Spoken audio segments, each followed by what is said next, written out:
இந்த அறம் தான் கம்யூனிஸ்ட் கட்சி எங்களுக்கு தந்திருக்கு. இந்த அறத்தை வீழ்த்துகிற சக்தி உலகத்தில் யாருக்கும் இல்லை. எனவே நாங்கள் முன்னேறுவோம், வெற்றி பெறுவோம்.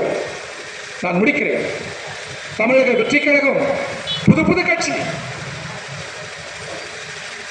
என்னுடைய சகோதரனுடைய மகன் சொல்கிறான், நான் தமிழக வெற்றி கழகத்துக்கு போவதில் உங்களுக்கு ஒன்றும் மாற்று கருத்து இல்லையே, கோபம் இல்லையே. நீ எந்த கட்சிக்கு போவது என்பது உன்னுடைய ஜனநாயகம். ஆனால் ஒன்று மறவாது, இந்த நாட்டில் பல கட்சி இயங்குவதற்கும் ஜனநாயகம் வளர்வதற்கும் கம்யூனிஸ்டுகள் ரத்தம் சென்றிருக்கிறோம், சிறையில் வாடி இருக்கிறோம், உயிர் எடுத்திருக்கிறோம். அதை படி என்று நான் அவருக்கு சொன்னேன். ஆட்சி வரலாம் போலாம். விஜய் மீது நமக்கு என்ன தனிப்பட்ட வெறுப்பா? இல்லை. ஒரு பிரபலத்தை அப்படியே அரசியலாக்குகிறார். ஒரு திரைப்படத்தின் அறிமுகத்தை அப்படியே அரசியலாக்குகிறார். வேர்வை சிந்தாமல், அடிபடாமல், உதைபடாமல், போராட்டங்கள் எதுவும் நடத்தாமல், மக்களை சந்திக்காமல் தனக்கு கிடைத்த விளம்பரத்தை அப்படியே அரசியலாக்குறது வெற்றி. அந்த சரி, ஜனநாயகத்தில் தீர்வு.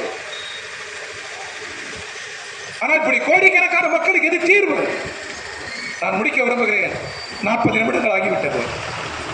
நெல்சன் மண்டேலா பிரகட்சி நண்பர்களே, கம்யூனிஸ்டுகளை ஏளனமாக பார்க்கிறேன். இன்னும் வெற்றி பெற முடியவில்லை என்று நினைக்கிறேன். நண்பர்கள் எல்லாம் பார்த்து கேட்கிறேன், நீங்கள் இதை குறிப்பிடுங்கள். மண்டேலா 27 ஆண்டுகளுக்கு பிறகு சிறையிலிருந்து வெளியில் வருகிறார். 27 ஆண்டுகள். நெல்சன் மண்டேலா அவரை பார்த்து நிருபர்கள் கேட்கிறார்கள், 27 ஆண்டுகள் சூரியனை பார்க்காமல் இப்பொழுதுதான் வெளியில் வந்து சூரியனை பார்க்கிறீர்கள். நீங்கள் எதை பார்க்க விரும்புகிறீர்கள், எந்த நாட்டை பார்க்க விரும்புகிறீர்கள் என்று கேட்டபொழுது தயங்காமல் சொன்னார், இந்தியா.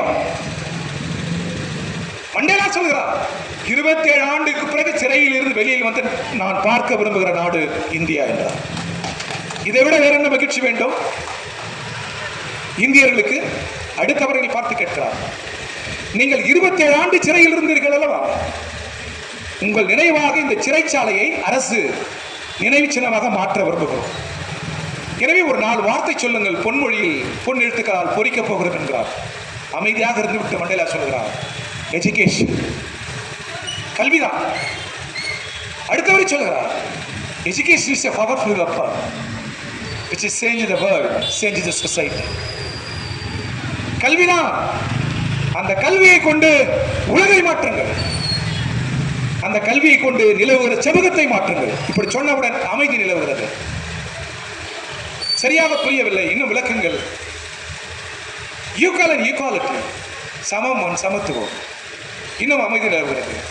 நான் சொல்வது புரியவில்லை என்றால் எங்கள் நாட்டுக்கும் மனித குலத்திற்கும் சோசியலிசம், கம்யூனிசம் என்பதை முன்மொழிகிறேன் என்று சொன்னார். தமிழக வெற்றி கழக அன்பர்களே, இதை கேள்விப்பட்டதுண்டா? நீங்கள் சீமான் சகோதரர்களை கேள்விப்பட்டதுண்டா? பல்வேறு கட்சியில் இருக்கிற நண்பர்களே, நாட்டுக்கு கொள்கை தான் முக்கியம், தலைவனை விட. இந்த கொள்கையில் 1000 தலைவர்கள் தோன்றுவார்கள்.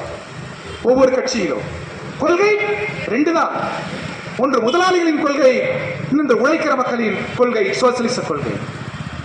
எனவேதான் டாக்டர் அம்பேத்கர் எங்களோடு முரண்பட்டார், எங்களோடு போராடினார், சண்டையிட்டார். அந்த சண்டை பகை சண்டை அல்ல, வளர் சண்டை, வளர் முரண். அப்படி சண்டையிட்டவர் கடைசியாக சட்டத்தில் எழுதினார், இந்த மகத்தான மாபெரும் நாட்டிற்கு திசை வழி சோசியலிசம் என்று எழுதினார். சீமான் என்று ஒருவர் தோன்றி வருவார், விஜய் என்று ஒரு தோன்றி வருவார், நரேந்திர மோடி என்று ஒரு தோன்றி வருவார். அவர் இந்த நாட்டை வழிநடத்துவார் என்று சொல்லவில்லை. சோசியலிசம் தான் இந்த நாட்டினுடைய திசை என்று சட்டமாக்கினார் டாக்டர் அம்பேத்கர். அந்த சோசியலிசம் தான் இந்த செங்கொடி. எனவே அதற்கு மரணமும் இல்லை, தோல்வியும் இல்லை. நாம் முன்னேறுவோம். நாளை மாநாட்டில் சந்திப்போம் என்று சொல்லி விடைபெறுகிறேன். நன்றி, வணக்கம்.